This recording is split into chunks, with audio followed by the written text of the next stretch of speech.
ጤና ይስጥልን የከበረ ሰላምታችን በመላው ዓለም ሆናችሁ ቃል ስፖርት ዩቲዩብ ቻናላችንን ለምትከታተሉ ውድ አድማጮቻችን ሁሉ ይድረስ ብለናል። ከእናንተ ከሆኑ ቃል ስፖርት ዩቲዩብ ቻናል ለዚህም ሰዓት መርጠን ያሰናዳላችሁን ስፖርታዊ ጥንቅሮች በቅደም ተከተል እያጋራናችሁ ቆይታ የምናደርግ ይሆናል። እስከ ፕሮግራማችን ፍጻሜ ቆዩ። ላይክ፣ ሰብስክራይብ፣ ሼር ማድረግ ዛሬም እንዳይረሳ ብለናል። ሐሳብ አስተያየታችሁን አጋሩን። በመረጃ ሰዓታችን አስቀድመን የሀገር ቤት ጉዳዮችን እናነሳለን። በአውሮፓ የመረጃ ሰዓታችን ታላላቆቹን የአውሮፓ ክለቦችና የአውሮፓ ሊጎች የተመለከቱ ልዩ ጥንቅሮቻችን እንደተጠበቁ ነው። ባርሴሎና ቤት ወሳኝ ተጫዋቻቸው ተጎድቷል። መቼ ይመለሳል? ተጨማሪ መረጃዎችን ይዘናል። በሪያል ማድሪድ የመረጃ ሰዓታችን በቡድን ዜና ሰፊ ጥንቅሮችን ይዘንላችኋል። ከዛ በዘለለ ውድ ቤተሰቦቻችን እዛው በስፔን አንድ በጣም ግዙፍ ተጫዋች ጉዳት አጋጥሞታል። በጣሊያን፣ በጀርመን፣ በፈረንሳይም ተጨማሪ መረጃዎችን ይዘናል። ከዚህ በኋላ የዓለም ዋንጫን እንዳታዩ በተለይም የ2026ቱን የሚለው ቀልደኛና ይቅርታ የጠየቁት ዣን ኢንፋንቲኖን ልዩ ጥንቅር በሰበር ይዘንላችኋል። አብራችሁን ቆዩ። በተወዳጁ የእንግሊዝ ፕሪሚየር ሊግ የመረጃ ሰዓታችን ሰፊ ጥንቅሮችን ይዘናል። ወደ ቤተሰቦቻችን በተለይም ሁለት ጨዋታ ብቻ ስለቀረው አንድ ተጫዋች በስተመጨረሻም የፕሪሚየር ሊጉ ቁልፍ አጥቂ ዝውውሩ ተቋርጧል። ምንድን የተፈጠረው? በሰበር ትከታተሉታላችሁ። በታላላቆቹ ክለቦች ተጨማሪ መረጃዎችን ስናነሳ ሲቲ ተጫዋቹን ለመልቀቅ ፈቃደኛ ሆኗል። ወዴት ይለቀዋል? የት ይሄዳል ተጫዋቹ የሚለው እናነሳለን። ከዛ በዘለለ በታላላቆቹ ክለቦች ቼልሲን የተመለከተ ጥንቅር እናነሳለን። ምክንያቱም በሳምንቱ አጋማሽ ከአርሰናል ጋር ወሳኝ ጨዋታ አላቸውና ሊያምሮ ዣኔር ጋዜጣዊ መግለጫቸው ይጠበቅ ነበር። ምን አነሱበት? ትከታተሉታላችሁ። ቼልሲ ወሳኙን ተጫዋች በጉዳት አጥቷል። ሌሎች 3 ተጫዋቾቹን ሸጧል። አንድ ተጫዋች ቼልሲን ቢለቅም አሁንም ግን በቼልሲ በደጋፊነት መዝገብ ውስጥ እንዳለ በማስረጃ አስደግፏል። ተጨማሪ ጥንቅር ለሰሜዎቹ ለዓለም ሻምፒዮኖቹ ይዘናል። አብራችሁን ቆዩ። በሊቨርፑል የመረጃ ሰዓታችን ሁለተኛውን ሰው እናነሳለን። ከ2001 በኋላ ይህን ሁለተኛ ሰው 2026 ላይ ከየት አገኙት? ታደምጡታላችሁ። በሳላህ ጉዳይና በቨርጅል ቫንዳይክ ጉዳይ ተጨማሪ መረጃዎች እናነሳለን። ከዛ ውጭ የውሰት ውሉን ሊያቋርጥ ነው ተብሏል። ሊቨርፑል ያንድ ተጫዋቹን ከነ ምክንያቱን እነግራችኋለን። አብራችሁን ትቆያላችሁ። በአርሰናል በኩል ከታማኝ የዜና ምንጭ ስናረጋግጥ ብቻ የሳካን ጉዳት እንነግራችኋለን ብለን ነበር። ቀደም ባለው መረጃውን አግኝተናል ከራሱ ከማይክል አርቴታ። ከዛ ውጭ ማይክል አርቴታ በጋዜጣዊ መግለጫ ላይ የመለሱት ምላሽ በጣም አነጋጋሪ ነው። ምን አይነት አነጋጋሪ ምላሽ እንደመለሱ እንነግራችኋለን። ሚካ ሪቻርድስ ዋንጫው ወደ አርሰናል ምን ከሆነ፣ እንደዚሁም በአርሰናል በኩል ጌኬሬሽ እና በአርሰናል በኩል ከኮንትራክት ማራዘም ጋር በተያያዘ ተጨማሪ መረጃዎችን ይዘናል። አብራችሁን ቆዩ። በማንቸስተር ዩናይትድ ቤት የቡድኑን ወሳኝ ተጫዋቾች የተመለከተ ልዩ ጥንቅር ይዘናል። ኦፕታ በጣም አስደናቂ ቁጥራዊ መረጃዎችን ይፋ ሲያደርግ የዚህ ሳምንት ባለተራ ብሩኖ ሚጌል ፈርናንዴዝ ነው። ካዜሚሮን፣ ማቲያስ ኩኛን እናነሳለን። የማይክል ካሪክ ቡድን በጣም አስገራሚ ነው። ተመልሰን ወደ ኋላ ረጅም ዓመት ሁሉ እንመለሳለን። በምክንያት ነው። ማንቸስተር ዩናይትድ ላይ ደስታ የሚገለጸው ጨዋታ ሲያልቅ ነው እያለ ነው ኢኤስፒኤን። ከዛ በዘለለ በማንቸስተር ዩናይትድ በኩል አንድ ዝውውር እንዲቋረጥ ተደርጓል። ለምን እንደተቋረጠ እንነግራችኋለን። በዝውውር መስኮቱም ከጥቂት ቀናት በፊትም የሸጡት ተጫዋች ወደ ዩናይትድ ይመለሳል። ለምን እንደሆነ እንነግራችኋለን። ከማንቸስተር ዩናይትድ 2 ተጫዋቾች አይለቁም። ምክንያቱን ጨምሮ ይዘናል። አብራችሁን ቆዩ። ላይክ፣ ሰብስክራይብ፣ ሼር አድርጉን። በሀሳብ መስጫ ሳጥናችን ላይ ሀሳብ አስተያየታችሁን እንደ ሁልጊዜ ያጋሩን። በዩቲዩብ ገጽ ብቻ እንገኛለን። ቃል ስፖርት ዩቲዩብ ቻናል ከ85,000 በላይ ሰብስክራይበር ያለው። አብራችሁን ቆዩ። መልካም ቆይታ ተመኘን። በኢትዮጵያ ፕሪሚየር ሊግ አንድ ተስተካካይ መርሃ ግብር አለ። ሀዲያ ሆሳና ከፋሲል ከነማ የሚያደርጉት። በተለይም ፋሲል ከነማ ይሄን ጨዋታ ካሸነፈ መሪረቱን መረከብ ይችላል። ይህ ጨዋታ ተስተካካይ መርሃ ግብር ነው። ስለዚህ ቀጥሎ 19ኛ ሳምንት በኋላ የሚደረግ ነው። ሰኞ የካቲት 2 ጨዋታው በአዲስ አበባ ስቴዲየም ይካሄዳል። ፋሲል ከነማ ሁለቱን ተከታታይ ጨዋታ ካሸነፈ ነው የኢትዮጵያ ፕሪሚየር ሊግ መሪነትን መረከብ የሚችለው። እድሉን ይጠቀምበታል የሚለው በትልቁ ይጠበቃል። የኢትዮጵያ ፕሪሚየር ሊግ ግን ውድ ቤተሰቦቻችን የ19ኛ ሳምንት የፊታችን ረቡዕ ጥር 27 ጀምሮ ነው መካሄድ የሚጀምሩት። 4 ጨዋታዎች እናያለን። ከዛ ይሄኛው የሀዲያ ሆሳና እና የፋሲል ከነማ ጨዋታ የካቲት 2 በተስተካካይ መርሃ ግብር ነው የሚደረገው። በአውሮፓ የመረጃ ሰዓታችን ባርሴሎና ወሳኙን ተጫዋች አጥቶታል። ራፊኒያን ያለ ራፊኒያ ሪያል ሶሴዳድን ሲገጥም እንዴት እንደተቸገረ እናስታውሳለን። አሁን የሚገጥሙት ቡድን ደግሞ ባርሴሎና ማለት ነው በኮፓ ዴላሬ አልባሴቴን ነው። አልባሴቴ ማለት በኮፓ ዴላሬ ሪያል ማድሪድን ያሰናበተው ቡድን እንደማለት ነው። ያንን ቡድን ሲገጥሙ በዛ ቡድን ውስጥ በባርሴሎና በኩል አይገኘም ተብሏል። በጉዳት ምክንያት ነው ውድ ቤተሰቦቻችን። እናም የጡንቻ ህመም አለበት ተብሏል። ባርሴሎናዎች አረጋግጧል። በቀጣይ ሳምንት በላሊጋስ ጨዋታ ይገኛሉ ወይ በሚል ጉዳይ ላይ ጥያቄ የቀረበላቸው ሃንሲ ፊሊክ ከምርመራ በኋላ የምናውቀው ይሆናል ብለዋል። አንድ የተረጋገጠው መረጃ ግን ዕለተ ማክሰኞ በኮፓ ዴላሬ የሚደረገው ጨዋታ ላይ አይገኝም። በእርግጥ አማራጮች አሉ። አልባሴቴን ለመግጠም የትኛውም የባርሴሎና ተጫዋች ጥራት በቂ ነው ተብሎ ይታሰባል። አሁን በቡድን ውስጥ ባለው የራፊኒያ ለመገኘት ምናልባት ቡድኑ ላይ የሚያመጣው ተጽዕኖ ካለ ከጨዋታው በኋላ እንገመግመዋለን። አልባሴቴ ግን ሪያል ማድሪድን ጥሎታልና ባርሴሎና መጠንቀቅ ያለበት ጨዋታ ስለመሆኑ ግን ምንም ጥያቄ የለውም። ቪኒሺየስ ጁኒየር በሪያል ማድሪድ ቤት ነገሮች ትንሽ ክብድ ብለውታል። በዚህ ዓመት ላይ በተለይም ከግብ በጣም እየራቀ ይገኛል። ለአብነት ያከለ ተጫዋቹም በጃንዋሪ ወደዚህ ነው እንደውም የተሻለ እንቅስቃሴዎችን እያደረገ የሚገኘው። ባለፉት 33 ጨዋታ 8 ግብ ብቻ ነው ያለው ተጫዋቹ። 11 አሲስቶች አሉት። 6 የግብ አስተዋጽኦ ላይ መሳተፍ የቻለው በጃንዋሪ በፈረንጆቹ አዲስ ዓመት ከገባ በኋላ ነው። የተሻለ የሆነው አሁን ነው። በቅርቡ ትችቶች እየቀረቡበት ነበረ ከራሱ ቡድን ደጋፊዎችም። በተወሰነ መንገድ ግን የተጠናቀቀው የፈረንጆች 2026 የመጀመሪያ ወር ጃንዋሪ ላይ የተሻለ ነው። በቡድኑ ቁልፍ ተጫዋችነት አሁንም ግንባር ቀደሙ ኬሊያን ምባፔ ነው። 22 ግቦች በ21 የላሊጋ ጨዋታ አለው። ዘንድሮ ፍጹም አስደናቂ ነው። እንደ አጠቃላይ በውድድር ዓመቱ ዘንድሮ 41 በላይ ግቦች ኬሊያን ምባፔ በሁሉም መድረክ ለዚሁ ለሪያል ማድሪድ ማስቆጠሩ የሚዘነጋ አይደለም። ለባሎን ዶር ሽልማት አሁን የቡድን ስኬት ብቻ የቀረው ተጫዋች ሆኗል። ጀርመናዊ ግብ ጠባቂ አንድሬ ቴር ስቴገን የሃምስትሪንግ ጉዳት እንዳጋጠመው ክለቡ ይፋ አድርጓል። ከባርሴሎና በውሰት ዢሮናን የተቀላቀለው ቴር ስቴገን የቀዶ ጥገና ሕክምና ሊያስፈልገው ይችላል ተብሏል። ቴር ስቴገን ያጋጠመውን ጉዳት መጠን በትክክል ለመለየት ተጨማሪ ሕክምና ውጤት እየተጠበቀ ነው ተብሏል። አንድሬ ቴር ስቴገን በቀጣይ ከ3 እስከ 4 ወራት ከሜዳ ሊርቅ እንደሚችልና ወደ ባርሴሎና ይመለሳል ተብሏል። የሚሆን ከሆነ ምክንያቱም የውሰት ውሉ ራሱ ይጠናቀቃል ተጫዋቹ ከጉዳት እስኪመለስና በጣም አሳዛኝ አጋጣሚ ነው ለሁለቱም ለተጫዋቹም ለዢሮናም። የባርሴሎና አሰልጣኝ ሃንሲ ፍሊክ በሰጡት አስተያየት እስካሁን አላወራሁትም፣ ነገር ግን ለሱ በጣም አዝኛለሁ፣ ውጤቱን የህክምና ምርመራውን እየተጠባበቀን እንገኛለን ብለዋል። በዢሮና በኩል ቀጣይ ውጤቱን ይፋ ያደርጋሉ። ወደ ባርሴሎና ይመለሳል ወይንስ ቀዶ ጥገናውን በጥቂት ጊዜ ውስጥ አገግሞ ወደ ጨዋታ ይመለሳል የሚለውን ከወሰኑ በኋላ ረጅም ጊዜ የሚፈጅ ከሆነ ግን ወደ እናት ክለቡ ባርሴሎና ከዢሮና የሚመለስ ይሆናል። በጣሊያን የሳምንቱ ጨዋታ አነጋጋሪነቱ እንደቀጠለ ነው። ኮሞ ከአታላንታ ያደረጉት ጨዋታ ማለት ነው። በእርግጥ ኒኮ ፓዝ ባለቀ ደቂቃ ያገኛትን ፍጹም ቅጣት ምትማማከኑና ስቅስቅ ብሎ ማልቀሱ አንድ ነገር ነበረ። አሁን አንዳንድ ቁጥሮችን እያየዋቸው ነበረ። በተለይም ሲቢሲ ስፖርት የሁለቱን ጨዋታ ላላያችሁት ብሎ አንድ ንጻሪ አስቀምጦ ነበረ። በጨዋታው ላይ ኮሞ 28 ሙከራ አድርጓል፣ ምንም ግብ አላስቆጠረም። ከ28ቱ 9ኙ ኢላማውን የጠበቀ ነው። አታላንታ 6 ኢላማውን የጠበቀም 6 ሙከራ 2ቱ ኢላማውን የጠበቀ ነው። ከዚህ ከኮሞ 9 ኢላማውን ከጠበቀ ሙከራ ውስጥ ቢያንስ 5ቱ ጎል መሆን ይችሉ ነበረ።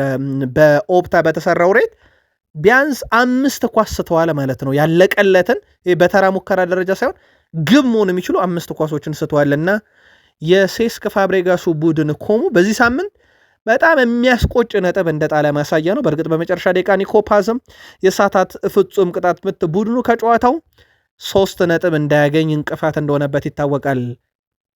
ጀርመን ደርሰናል። በጀርመን ቡንደስሊጋ 20ኛ ሳምንት እንደ ቦሩሲያ ዶርትመንድ ምችት ያለው የለም። በእርግጥ ሌሎችም ያሸነፏሉ፣ ግን ዶርትመንድ ለዋንጫው ፉክክር በጣም የቀረበበትም የሆነበት ነበረ። ሴሪዮ ጉራሴ የሳምንቱ ምርጥ ተብሎም ከምርጥ 11 ውስጥ ተካቷል። በቡንደስሊጋ ከባየር ሙኒክ በኩል ውድ ቤተሰቦቻችን አንድም ተጫዋች በ20ኛ ሳምንት የሳምንቱ ምርጥ ተብሎ አልተካተተም። ይልቁንስ ከባየርን ሊቨርፑሰን 2 ተጫዋቾችን፣ አርቢ ሌፕዚግ አንድ ተጫዋች፣ ቀጥሎ ፍራይቡርግ፣ ኮሎኝ፣ ወርደር ብሬመን፣ ሄደኔም፣ ኦግስቦርግ አንዳንድ ተጫዋቾችን አስመርጠዋል። በእርግጥ ኦግስቦርግ 2 ተጫዋች ነው። ቦሩሲያ ዶርትመንድ በሴሪዮ ጊራሴ በኩል እንዲሁ መወከል ችሏልና በዋንጫ ጉዞ ላይ ትልቅ አስተዋጽኦ ለዶርትመንድ ያበረከተበትም ሳምንት ነበረ። በእርግጥ እሱም ግብ አስቆጥሮ ሃትሪክ መስራት የሚችልበትን እድል ፍጹም ቅጣት ምታምክኖ እንዳሳተው ይታወቃል። ፈረንሳይ ላይ ቆይተን ሞናኮ ተጫዋች ለማስፈረም ከስምነት ደርሷል። ሲሞን አንዲን ጋራን ነው በውሰቱ እስከ ውድድር ዓመቱ መጨረሻ ለማስፈረም ከሰንደርላንድ ጋር የተስማማው። በመረጃዎቹ መሰረት ውድ ቤተሰቦቻችን 1 ሚሊዮን ዩሮ ለውሰቱ ይከፍላል። 17 ሚሊዮን ዩሮ ደግሞ ሞናኮ በዓመቱ መጨረሻ እገዛለሁ ካለ ነው። የሕክምና ምርመራው እንዲያደርግ ከሰንደርላንድ በኩል ፍቃድ ተሰጥቷል። የወረቀት ስራዎች ከተጠናቀቁ በስኬት በተለይም የቪዛ ስራዎች ከተጠናቀቁ ዝውውሩ በሰዓታት ውስጥ ይፋ ይደረጋል ተብሏል። ሞናኮ ሲሜን ኢንዳንጋራን ከሰንደርላንድ በውሰት ለማስፈረም ከስምነት መድረሱን ተከትሎ ፈረንሳይ ላይ አንድ መረጃን ጨምር። ሜሰን ግሪንውድ ከየትኛውም የፍራንስ ሊግ ተጫዋች የበለጠ በዚህ ውድድር ዘመን ብዙ የግብ አስተዋጽኦ አለው። 21 ጎል 7 አሲስት በድምሩ 28 የግብ አስተዋጽኦ ላይ ደርሷል። እዚህ የፍራንስ ሊጋ ውስጥ እንደ ቪታኒያ፣ እንደ ዲዘርዱዊ፣ እንደ ዴምቤሌ፣ እንደ ከባራታስ ኬሊያን ያሉ እንደ ፔር ኤምሪክ ኦባሚያንግ ባሉ ሊግ ውስጥ ነው በዚህን ያክል ደረጃ ነጥሮና ጎልቶ ወጥቶ የሚገኘው። ኮሜዲያኑ የዓለም ዋንጫን እንዳታዩ ብሏል። ወደ ቤተሰቦቻችን ጆን ቢሾፕ ይባላል።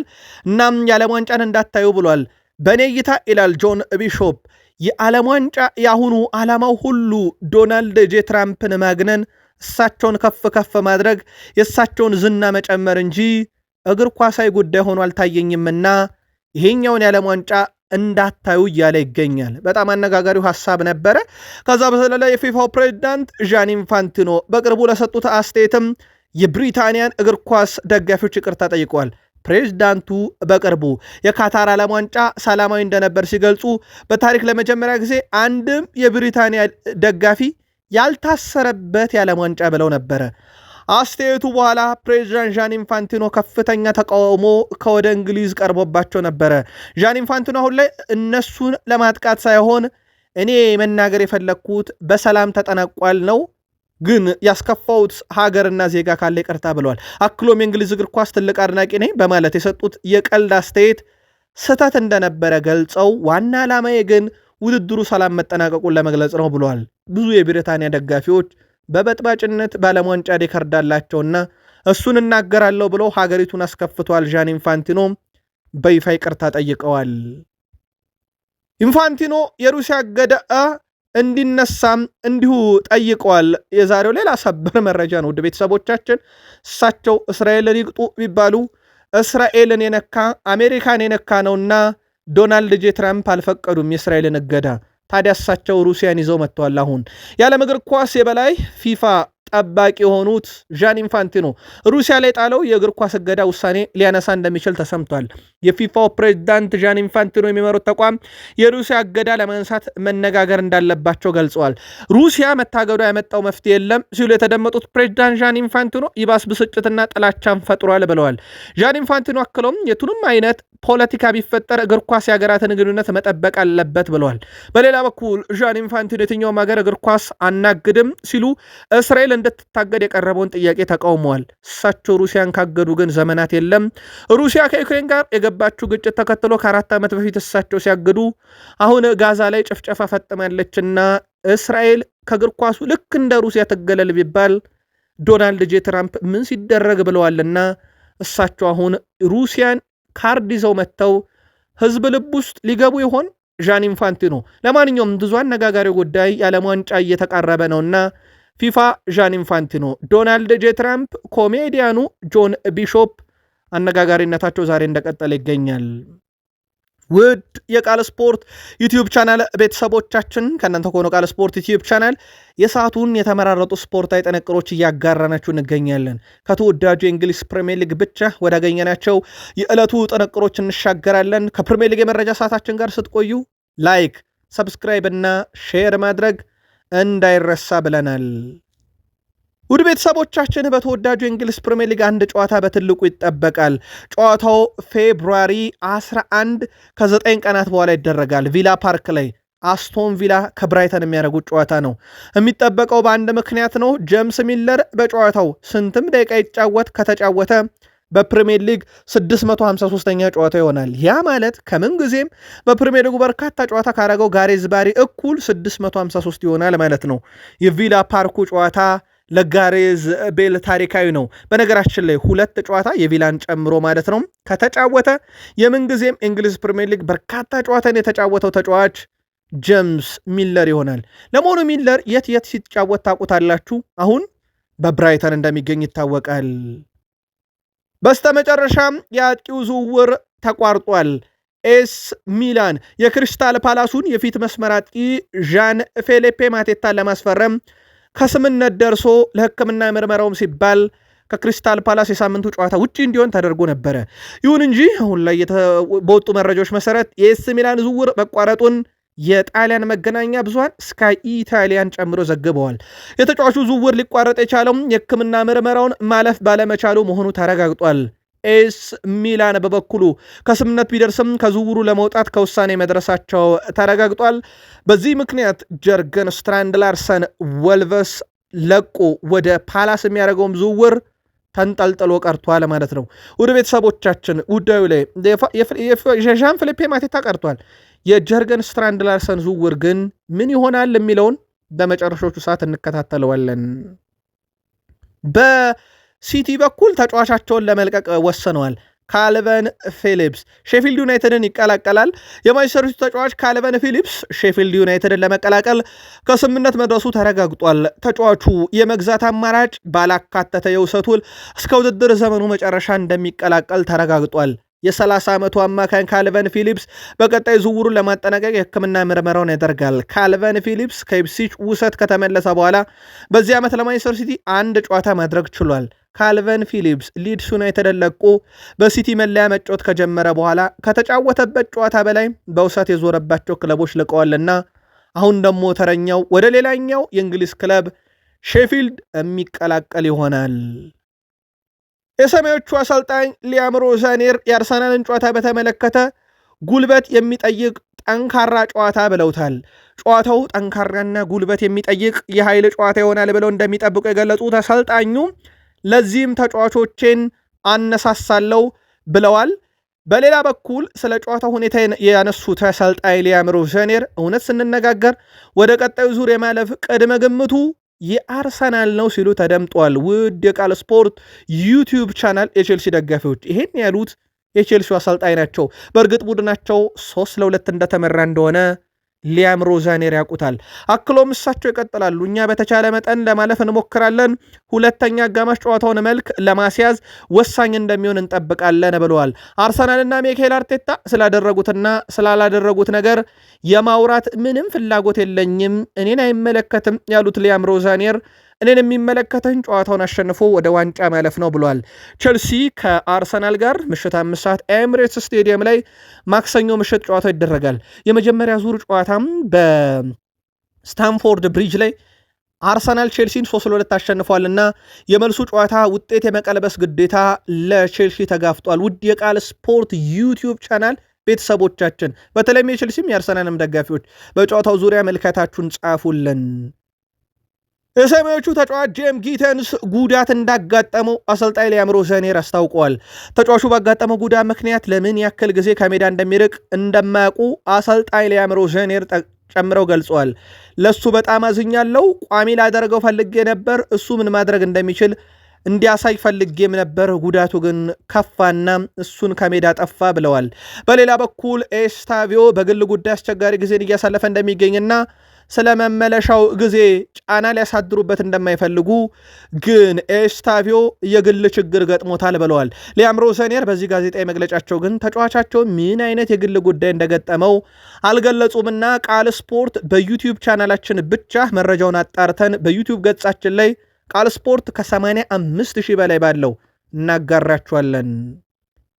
ኢፕስዊች ታውን ከቼልሲ ጋር ፍራንኪ ሩማን በውሰት ውል የግሉ ማድረጉን ይፋ አድርጓል። በውሰት ውሉ ዙሪያም በዝርዝር የተገለጸ ነገር ባይኖርም ምናልባት የመግዛት ግዴታን ላያካትት ይችላል ተብሏል። ግን የተረጋገጠው እስከ ውድድር ዓመቱ መጨረሻ ድረስ ቼልሲን መልቀቁ ተረጋግጧል። በተጫዋቹ በኩል ሌላኛው ዝውውር ስቶክ ሲቲ አምፖሃን ከቼልሲ በቋሚነት ለማስፈረም የመጨረሻ ስራዎችን እየሰራ ነው ተብሏል። በጣም አስገራሚው ዜና ዛሬ ደግሞ በቼልሲ በኩል ለአልናስር የሚጫወተው የቀድሞ ተጫዋቻቸው ጆዋ ፍሌክስ በማህበራዊ ትስስር ገጹ ላይ ያጋራው መልእክት ነው። ጆዋ ፍሌክስ ቼልሲም በሳምንቱ ከዌስትሃም ዩናይትድ ጋር ያደረጉትን እልህ አስጨራሽ ጨዋታ በቀጥታ እንደተከታተለና ድጋፉ ከቼልሲ እንደነበረ በድሉም እንደተደሰተ በማህበራዊ ትስስር ገጹ ላይ አጋርቶ መነጋገሪያም ሆኗል። በእርግጥ ተጫዋቾች የቀድሞ ክለባቸውን ይደግፋሉ፣ ግን ጆዋ ፍሌክስ በቼልሲ ይህ ነው የሚባል ስኬት ሳይኖረውም በዚህን ያክል ደረጃ ለክለቡ ታማኝ መሆኑ ግን በርካቶችን አነጋግሯል። የጆዋ ፍሌክስ ታማኝነት በቼልሲ እንደቀጠለ ነው። እናንተ ደግሞ ያላችሁት በዩቲዩብ ገጻችን ላይ ነው። በሊቨርፑል መረጃችን ሁጎ ኤኪቲኬን እናንሳ። በክረምት ወደ ሊቨርፑል ከመጡ ተጫዋቾች ሁሉ በጣም አስደናቂ ቁጥሮች ካላቸው ውስጥ ይጠቀሳል። በነገራችን ላይ ሁለተኛው የሊቨርፑል ተጫዋች ሆኗል። በመጀመሪያ ዓመቱ በእድሜ ትንሹ ተጫዋች ሆኖ በትንሽ ጨዋታ በርካታ የግብ አስተዋጽኦ በትንሽ ዕድሜ የደረሰ 10 ጎሎችን አስቆጥሯል። በፕሪሚየር ሊጉ 23 ዓመት ከ205 ቀን ላይ ይገኛል። በነገራችን ላይ ከዚህ ቀደም በትንሽ ዕድሜው የመጀመሪያ 10 ግቦች ላይ በፍጥነት የደረሰው ተጫዋች ማይክል ኦውን ነበር። በ21 ዓመት ከ180 ቀን ላይ ነበረና አሁን ሁጎ ኤኪቲኬ ውድ የሊቨርፑል ደጋፊዎች በቃል ስፖርት ዩቲዩብ ላይ ቻናላችን ላይ ትገኛላችሁ። ይሄንን ሪካርድ ከማይክል ኦውን ጋር ተጋርቶታል ማለት ነው። የሁጎ ኤኪቲኬ ቁጥሮች ግን እንዴት አገኛችሁት? በቀጣይ በትልቅ ደረጃስ በሊቨርፑል ልክ እነ ሱዋሬዝ ያደረጉትን አይነት ነገር ማድረግ አይችልም ወይ? ጻፉልን። ሳላ በእንግሊዝ ፕሪሚየር ሊግ አሁንም ድረስ እየተጫወተ ይገኛል። ስለዚህ በፕሪሚየር ሊግ አሁንም እየተጫወቱ ካሉ ተጫዋቾች ውስጥ ከፍተኛ አሲስት ባለቤት እሱ ነው። 91 ደርሷል። ውድ ቤተሰቦቻችን ከ2017 ጀምሮ እየተጫወተ ነው። ጄምስ ሚለር ከ2002 በፈረንጆች አቆጣጠር ጀምሮ እየተጫወተ ነው። 90 አሲስት አለው። ሁለተኛ ብሩኖ ሚጌል ፈርናንዴስ ከ2020 ጀምሮ ለዩናይትድ እየተጫወተ ነው። 63 ደርሷል። አንድሪው ሮበርትሰን ከ2014 ጀምሮ ለሊቨርፑል እየተጫወተ ነው። ጆርዳን ኤንደርሰንም እየተጫወተ ነው። በተመሳሳይ 60፣ 57፣ 49 የበርናንዶ ሲልቫ እያለ ይቀጥላል። ሳላ ግን አሁንም ድረስ በፕሪሚየር ሊግ ከሚጫወቱ ተጫዋቾች ሁሉ በርካታ አሲስት ያለው ነውና የቃል ስፖርት ዩቲዩብ ቻናል የሊቨርፑል ደጋፊዎች በማን ይተካ ስንል አብዛኞቹ በዩቲዩብ ገጻችን ላይ ሚኬል ኦሊሴ ትክክለኛው ተተኪ እያሉ መልከታ ሲያጋሩን ነበር። በዚህ ሲዝን በአውሮፓ 5 ታላላቅ ሊጎች ውስጥ ብዙ የአየር ላይ ኳስ በማሸነፍ በአውሮፓ 5 ታላላቅ ሊግ አራተኛው ሰው ነው ቨርጅል ቫንዳይክ። በፕሪሚየር ሊግ አንደኛው ነው። በአውሮፓ ኪሴ ሳላል፣ ሉካ ቪስኮቪች እንዲሁም ሉካ ስቶኖ የተባሉ ተጫዋቾች ይቀድሙታል። ከዛ ቨርጅል ቫንዳይክ ይቀጥላል። ጀርሜ ጃኬቴ አምስተኛው ሰው አሁን እንግሊዝ ደርሶ የሊቨርፑል ተጫዋች ሆኗል። ቨርጅል ቫንዳይክ ከጀርሜ ጃኬቴ ቀጣይ የሚጠበቀው ጥምረት ነው። ሁለቱ የአየር ላይ ከዋክብቶች ሊቨርፑልን በአየርም በመሬትም የመጠበቅ ግዴታ ይኖርባቸዋል ግብ እንዳይቆጠር። ውድ የቃል ስፖርት ዩቲዩብ ቻናል ቤተሰቦቻችን በጀረሜ ጃኬቴ ዝውውር ጉዳይ ላይ የሊቨርፑል ደጋፊዎች በተለይ በቃል ስፖርት ዩቲዩብ ቻናላችን ላይ ብቻ መልከታችሁን ጻፉልን። ከአርሰናል ጋር በተያያዘ የሳካን ጉዳት በተመለከተ በርካታ ጥያቄ መጥቶልን ነበረ። እኛም ቃል ስፖርት ዩቲዩብ ቻናል ከታማኝ የዜና ምንጮቻችን አረጋግጠን በዩቲዩብ ገጻችን ላይ ብቻ በ85,000 በላይ ተከታይ ባለው እናጋራችኋለን ብለን ነበረ። መረጃውን ከራሳቸው ከሚኬል አርቴታ አግኝተነዋል። የመድፈኞቹ ዋና አሰልጣኝ ሚኬል አርቴታ ቡካዮ ሳካን በተመለከተም ስለ ጉዳቱ ተከታዩን ብለዋል። ውድ የቃል ስፖርት ዩቲዩብ ቻናል ቤተሰቦች የቡካዮ ሳካ ጉዳት ሲታይ በጣም ከባድ ጉዳት አይመስልም ያሉት አርቴታ በጨዋታው መሳተፉ ግን አጠራጣሪ ብለውታል። በካራባኦ ካፑ ላይ ማለታቸው ነው። በእርግጥ ማዱኬ በዚህ ሳምንት ጥሩ መነቃቃት ላይ ይገኛል። ግብ አስቆጥሯል። ያቺ ከማዕዘን ምት የመጣችም ግብ በስሙ እንድትጸድቅ እንደተደረገ ይታወቃል። እናም ይላሉ ሚኬል አርቴታ መጠበቅ አለብን፣ ነገር ግን አሁን ላይ ቡካዮ ሳካ በጣም የተሻለ ነገር ላይ ይገኛል። በጨዋታው ላይም ከተገኘ ሰየው፣ ካልተገኘ ግን በሳምንቱ መጨረሻ እናየዋለን ብለዋል። ቡካዮ ሳካ አርሰናል ከሊድስ ዩናይትድ ሊያደርጉት በነበረው ጨዋታ ላይ ገና ጨዋታው ሳይጀመር በፊት ነው በማሟሟቅ ላይ ሳለ ጉዳት አጋጥሞት የወጣው። ቃል ስፖርት ዩቲዩብ ቻናላችንም በወቅቱ መረጃውን በሰበር አድርሰናችሁ ነበር በዩቲዩብ ገጻችን ላይ ብቻ። አሁን ላይ ቡካዮ ሳካ ከቼልሲ ጨዋታ ይልቅ ሞር ለቀጣይ ሳምንት ጨዋታ ተጠባቂ ይሆናል ተብሎ ይታሰባል። እሳቸው በጋዜጣዊ መግለጫ ሚኬል ሜሪኖ ተጎዳባችሁ፣ በማን ተተኩታላችሁ ሲባሉ የዝውውር ገበያውን እያየነው ነው ብለዋል። ይሄን ሲናገሩ የዝውውር መስኮቱ ሊዘጋ ሰዓታት ብቻ ነበር የቀሩት። ክለቡ በዝውውር መስኮቱ መጠናቀቂያ ዕለት ተተኪ ለማስፈረም በንቃት እየተመለከተ ነው ሲሉ በርካቶች ፈገግ ብለው ነበረ ሲከታተሏቸው የነበረው። መፍትሄ የሚሆን ካገኘን እናስፈረማለን፣ በዝውውር ገበያ ውስጥ እኮ አለን ሲሉ ነበር የተናገሩት። አንድሪያ ቤርታን ግን አምነዋለው ትክክለኛውን ተጫዋች ያገኛል የሚል እምነት አለ ብለዋል። አሰልጣኙ አያይዘው ሚካኤል ሜሪኖ በዚህ ዓመት ይጫወታል ብለን ተስፋ እናደርጋለን፣ ነገር ግን አላውቅም ሲሉ ማርካ በማለዳው መረጃችን በቃል ስፖርት ዩቲዩብ ቻናል ከ85,000 በላይ ሰብስክራይበር ባለው ገጻችን የማርካን ዘገባ ዋቢ ስናደርግ በዚህ ዓመት አጠብቁት ማለቱ ይታወቃል። ስቱዋርት አትዌል ይህንን ከቼልሲ ጋር የሚደረገውን የካራባው ካፕ የሁለተኛ ዙር ጨዋታ በኤምሬትስ ይመሩታል ተብሏል። በመሃል ሜዳ ዳኝነት ማለት ነው ውድ ቤተሰቦቻችን። በቫር ዳኝነት ደግሞ ጄምስ ቤል ይመሩታል ጨዋታውን። ስለዚህ ስቱዋርት አትዌል የሚመሩትን ጨዋታ እንዴት ይወጣዋል የሚለው አርሰናል እና ቼልሲ ይጠበቃል። ከአርሰናል ጋር በተያዘ ግን የቀድሞ የሲቲ ሌጀንድ ሚካ ሪቻርድስ ሊቨርፑልና ሲቲ በቀጣይ ሳምንት ጨዋታ ያደርጋሉ እና ይህን ጨዋታ ሊቨርፑል ድል ካደረገ የቀድሞ ክለብ ሲቲ አምኖ ዋንጫውን ለአርሰናል እንዳስረከበ አምናለሁ ብሏል። እኔ ራሴ እስካሁን ከዋንጫ ፉክክር ውጭ ናቸው ብዬ አላስብም። ማንቸስተር ሲቲዎች ግን የሊቨርፑል ጨዋታ የሚወስድ ይመስለኛል። ቀጣይ ሳምንት ማንቸስተር ሲቲ በሊቨርፑል ከተሸነፈ እንዲሁም አርሰናል በሜዳው ሰንደርላንድን ካሸነፈ የዋንጫ ፉክክሩ ያበቃለታል ብሏልና ይሄን ያለው የቀድሞ የሲቲ ሰው ሚካ ሪቻርድስ ነውና የቃል ስፖርት ዩቲዩብ ቻናል የአርሰናል ደጋፊዎች እና የሲቲ ደጋፊዎች በሚካ ሪቻርድስ ሐሳብ ዙሪያ በዩቲዩብ ገጻችን ብቻ መልከታችሁን ጻፉልን። ከአራተኛ ሳምንት በኋላ ኦፕታ የፕሪሚየር ሊግ ዋንጫ አሸናፊ ግምቱን ሲያስቀምጥ አርሰናልን 91.4 በመቶ አድርሷል። የሲቲን ወደ 5 ዝቅ አድርጎታል። አስቶን ቪላን 2 በመቶ፣ ቼልሲ፣ ሊቨርፑል፣ ዩናይትድ እያለ ይቀጥላል። በነገራችን ላይ የኦፕታም ሳምንታዊ ቅድመ ግምቶች ወይም ደግሞ ይሄ የሚሰጠው ፐርሰንት በየሳምንቱ ውጤት ላይ የተመረኮዘ ነውና የአርሰናል በዚህ ሳምንት አድጓል። ከዛ በዘለለ ብዙ ትችት ያቀረበበት ጌኬሬሽ 2026ን አንድ ብለን ጃንዋሪ 1 ከቆጠርን ጀምሮ 4 ግብ ላይ ደርሷል። ያው በቀጥታ ይፎካከሯል የተባለው ሃላንድ 1 ግብ ብቻ ነው ያለው፣ ግን ከሃላንድ እያነጻጸርን አይደለም ውድ ቤተሰቦቻችን። ሃላንድ በዚህ ዓመት ከ25 በላይ ግብ አስተዋጽኦ ያለው ነው። 20 በላይ ፕሪሚየር ሊግ ግብ አለው። 2026 ከገባ በኋላ ግን ሃላንድ በተወሰነ መንገድ ከግብ እየራቀ ነው። ቪክተር ዮኬሬሽ እየተመለሰ ነው። አሁን ሚዲያው ጫና ከዮኬሬሽ ይልቅ ወደ ሃላንድ የዞረም ይመስላል። አርሰናል የሊሉን ተከላካይ አዮብ ኤሊ ካቤን ኢላማ አድርገው ሲሰሩ እንደነበረ ይታወቃል። 40 ሚሊዮን ፓውንድ በላይ ወጪ ያስደርጋል ተብሏል። ከተሳካ በሰዓታት ውስጥ ካልተሳካ ቀጣይ ክረምት ተብሏል። ሌላው አርሰናል ቤት ኬት ማኬቤ የተባለች አንድ እንስት ተጫዋች አለች። የሴቶቹ ቡድን የአርሰናል ደጋፊዎች በእርግጠኝነት በሴቶቹ የአውሮፓ ሻምፒዮንስ ሊግ አርሰናሎች ባርሴሎና ሴቶችን ረድተው ዋንጫውን ካመጡ በኋላ ኬት ማኬቤን በርካታ አርሰናላውያን ወንዶቹን እግር ኳስ ክለብ የሚደግፉ ታውቆታል ብለን እናስባለን። በተለይ ማህበራዊ ትስስር ገጽ ላይ በዛን ሰሞን በጣም ታዋቂ ሆና ነበረ። ኮንትራቷ በመቶ መጨረሻ ይጠናቀቃል። ምንጮች እንደዘገቡት ከሆነ ተጫዋቿ እንግዲህ በክለቡ የመቆየቷ ነገር እርግጥ አይደለም ተብሏል። እናም በክለቡ አዲስ ኮንትራት መፈረም የሚጠበቅ አይደለም በቀጣዮቹ ቀናትና በአመቱ መጨረሻ አርሰናል ልትለቅ ይችላል ተብሏል። ማንቸስተር ዩናይትድ ደረሰን።